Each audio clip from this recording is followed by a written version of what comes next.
Jogos da Velha. Fenômeno.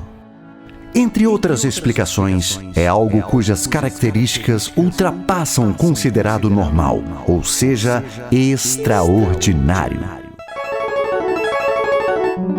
No mundo dos games, essa palavra pode ser atribuída sem exagero a Street Fighter. A série de games de luta da Capcom é uma das referências desde a época áurea dos fliperamas. Hoje em dia é difícil encontrar alguém que não saiba pelo menos o nome de um lutador da franquia. Assim, tirando o seu avô. Mas até ele deve se lembrar de ouvir a frase: vamos ali no flipper jogar um Street?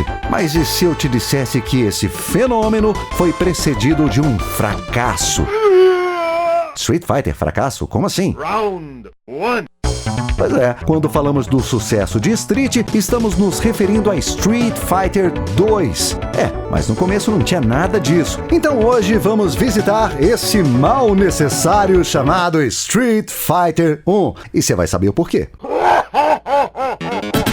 O ano é 1987. Jogos de luta já não eram uma grande novidade. Anos antes, Sega e Konami já haviam lançado alguns títulos. E não querendo ficar para trás, a Capcom resolveu lançar seu próprio game de luta. Para realizar a tarefa, a desenvolvedora convocou Takashi Nishiyama, que já era conhecido por produzir Kung Fu Master.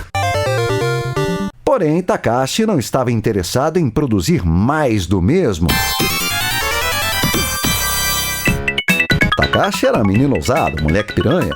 Ele queria inovar e trazer um game mais complexo, em que as lutas fossem um contra um e o protagonista disputasse uma espécie de torneio. Nascia assim Street Fighter The World Warrior. No jogo, você disputava o título de melhor lutador do mundo, enfrentando 10 personagens singulares, mas só podia jogar com um: o Ryu. Era o Ryu ou o Ryu.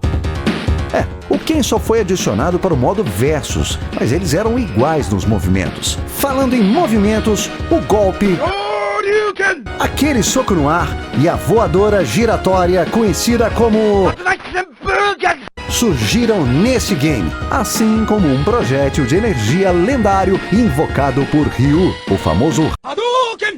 Em japonês, Hadou quer dizer onda, e Ken significa punho, ou seja, onda de punho. O difícil era conseguir acertar um no jogo.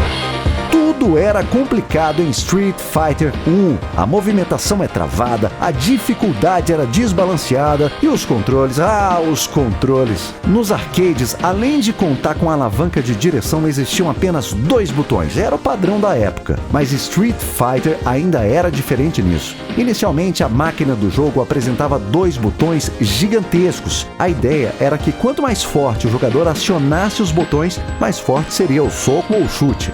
Claro que não vingou. O custo de produção era alto, a jogatina ficava cansativa e nem haviam botões tão resistentes para serem espancados desse jeito. Mas foi a partir deles que se criou o modelo de 6 botões, com soco e chute fraco, médio e forte, algo que influenciou toda uma geração de games. Tiger Uppercut! Aliás, se Street Fighter 1 não é um primor de jogo, certo é que ele é responsável por toda a evolução no cenário de jogos de luta, inclusive responsável direto pelo surgimento de Final Fight e o próprio Street Fighter 2. Então valeu demais. E se existe algo que essa história toda nos ensina, é que não importa se você tentou ousar e acabou falhando, porque são seus erros que servirão de base para o sucesso que está por vir.